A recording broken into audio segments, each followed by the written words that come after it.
Olá pessoal, seja muito bem-vindo a mais um vídeo aqui do canal e nesse vídeo de hoje eu vou te mostrar 4 passos fundamentais para você nunca mais errar na sua mistura de cores com aquarela. Vamos lá? Meu nome é Alexandre Camanho e aqui nesse canal eu compartilho minhas ideias, dicas, tutoriais dos meus aprendizados com arte, desenho e artesanato. Dica 1. Bom, essa primeira dica é para quem está bem começando na aquarela. Quem já conhece um pouco já vai ter uma noção sobre isso. Para quem está começando, a primeira dica é sobre como fazer cores mais claras com aquarela. Em outras técnicas, geralmente você utiliza o branco para clarear uma cor. Com a aquarela, na verdade, isso é feito através da água e do branco do próprio papel. Como a aquarela é transparente, quanto mais você dilui, mais transparente ainda ela fica. Então, quando você adiciona água, o pigmento, além de ficar disperso na água, ele fica mais diluído, ele transparece mais o fundo da superfície que você está pintando, que no caso geralmente é o branco, deixando uma cor bem clarinha, bem pálida daquela cor que você está diluindo. Então aqui eu tenho essa diluição de água, deixando a cor mais clara. Certo? Dica 2. Bom, essa dica foi extremamente fundamental para mim, para mudar completamente a forma como eu penso e como eu processo a mistura de cores. E para te explicar sobre isso, eu preciso falar um pouquinho de teoria da cor. Mas eu vou ser sintético, porque eu quero chegar logo ao ponto que eu quero, porque esse vídeo não é para explicar sobre teoria da cor. Mas bem, tradicionalmente nós temos 3 cores primárias que vão formar todas as cores, correto? Que é o vermelho, o amarelo e o azul. Da mistura dessas 3 cores você consegue uma grande quantidade de cores, uma infinidade de todas as cores com essas 3. Bom, então, pensando nisso, quando eu comecei a misturar cores, eu fui fazer um círculo cromático e obtive esse tipo de resultado assim. Esperando um violeta vibrante, eu tive esse violeta que parece mais um cinza. Bom, o que você precisa entender sobre teoria da cor para entender o que está acontecendo aqui é sobre temperatura da cor.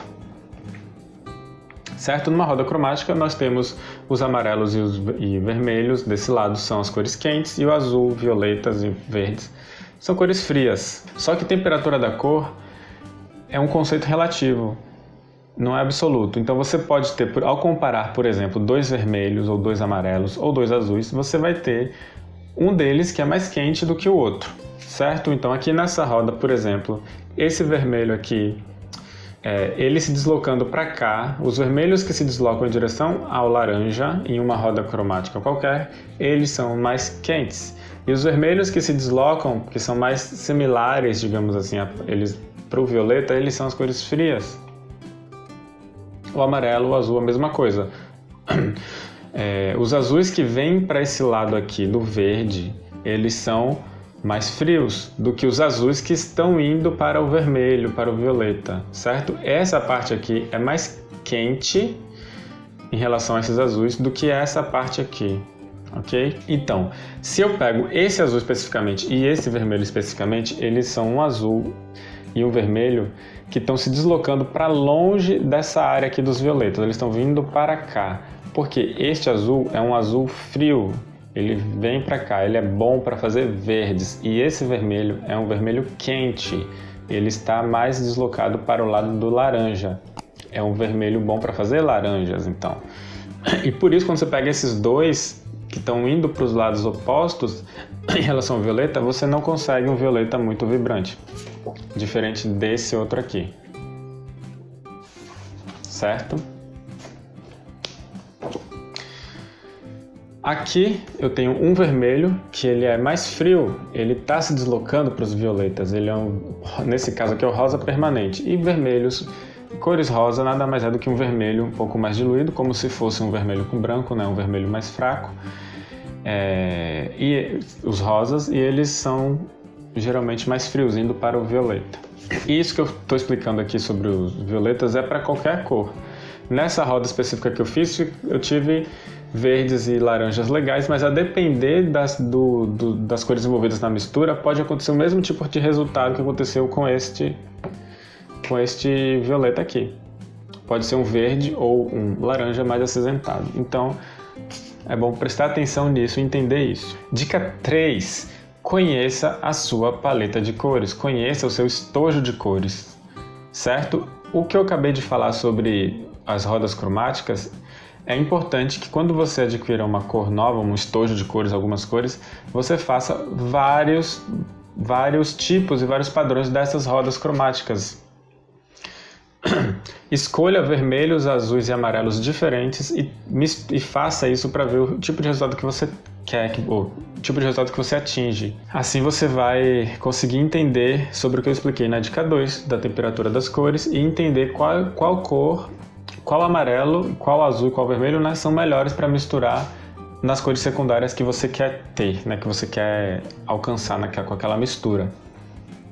Então, faça vários círculos cromáticos, faça essas tabelas aqui também. Isso aqui é o seguinte, você tem aqui uma série de cores, são tabelas de cores de referência.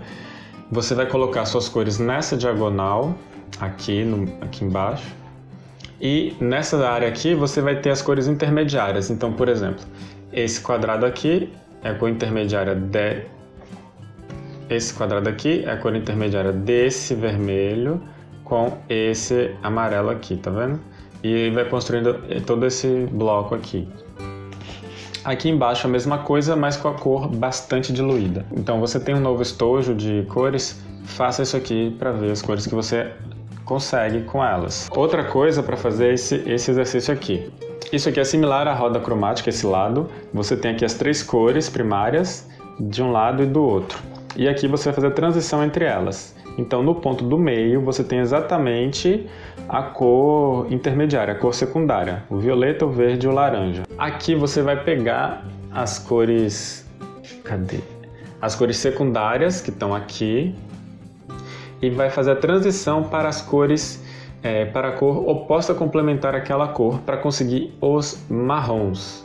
E você entender daquelas 3 cores que você escolheu, quais são os marrons que você pode obter.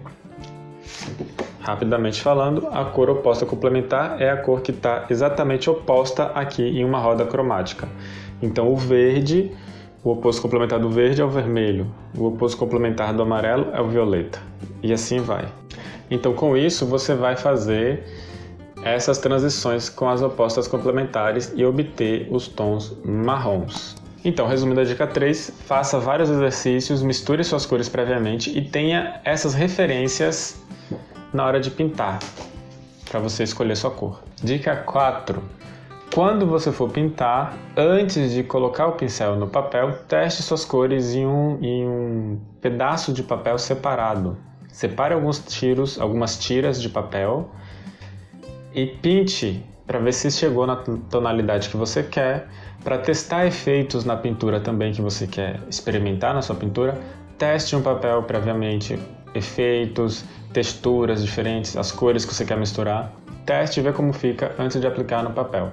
Por último, uma dica extra, rapidinho, durante sua pintura, enquanto você está pintando, quando você for reaplicar água novamente em cima de uma pintura que já está seca, tem que tomar muito cuidado com a quantidade de água e com a intensidade que você esfrega o pincel, porque quando você bota água, você tem chances de reativar a tinta que já está seca ali na superfície do papel, e ficar esfregando com o pincel vai ajudar isso, vai fazer você misturar todas as tintas que você colocou ali naquela camada e vai tirar, e além de você colocar a tinta para misturar com a sua nova camada de tinta, né, ativar a tinta que estava ali seca, além disso, você vai estar perdendo aquele efeito que você fez anteriormente. Então, quando você aplicar água novamente para passar uma camada por cima, tome cuidado com isso. Bom, é isso. Se você gostou, deixa seu like, comenta aqui dúvidas e sugestões e confira meu Instagram, alexcamanho.art. Abraços e até o próximo vídeo.